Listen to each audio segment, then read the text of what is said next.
Baada ya aliyekuwa mbunge wa Kigamboni kufariki akiwa mkurugenzi mteule wa Shirika la Afya Duniani kanda ya Afrika, basi Mheshimiwa Rais kipindi kile ninyi nyote mlishiriki, alionyesha nia ya kwamba Tanzania bado tungeweza kushiriki katika huo mchakato, na kwa kusema wakati ule, basi sasa mchakato ule umekwenda, sasa umetimia, na maneno ya Mheshimiwa Rais ya kiti hicho kurejea Tanzania kimerejea, na sasa tumepata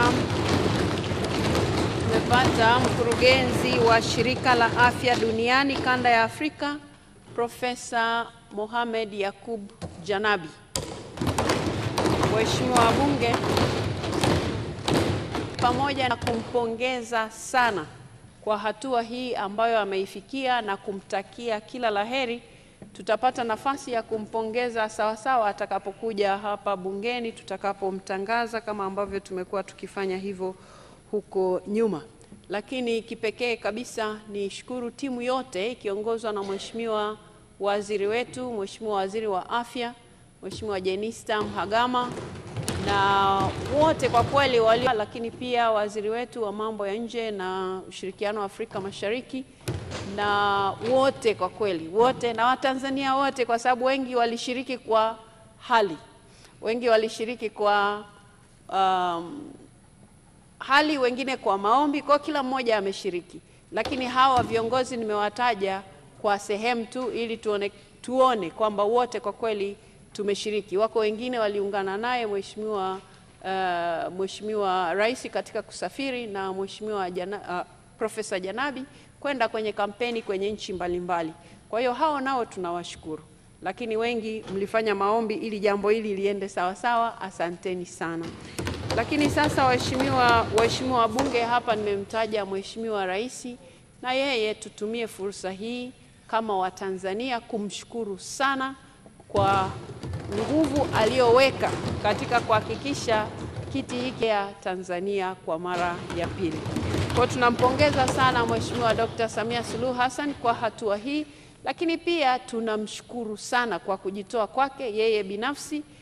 Wengi wetu tulipata, hata yeye mwenyewe ilibidi aseme maneno ya kwamba jamani, mimi namuunga mkono, huyu ni kijana wangu, na mmeona mwaka jana alifanya hatua ya ujasiri kabisa, akampa cheo ofisini kwake. Hicho nacho kimesaidia kwamba huyu ndiye mshauri wa Dr. Samia Suluhu Hassan kwenye eneo la afya hapa nchini. Kwa hiyo tunamshukuru sana Mheshimiwa Rais kwa namna ambavyo nafasi hizi zinapojitokeza, basi yeye mwenyewe anakuwa mbele kabisa kuhakikisha nchi yake inapata heshima.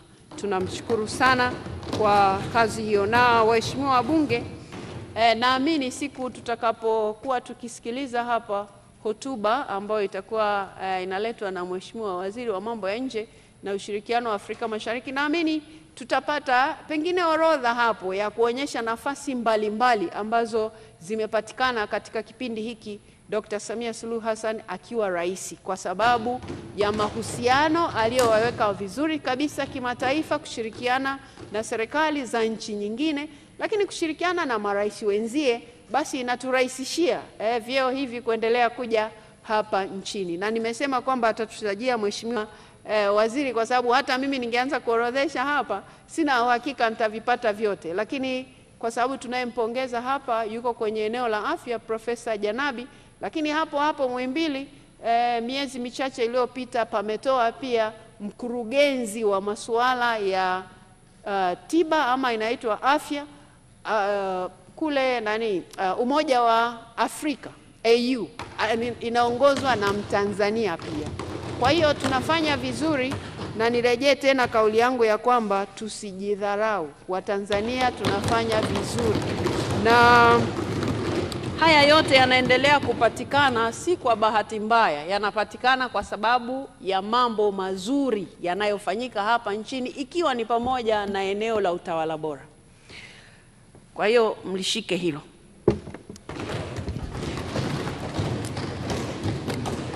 Nimesikia kicheko lakini ni kwamba tuko vizuri kwenye utawala bora, ndio maana watu wetu wanaaminiwa kwenye hayo maeneo ambayo wanaweza kuongoza sehemu nyingine pia.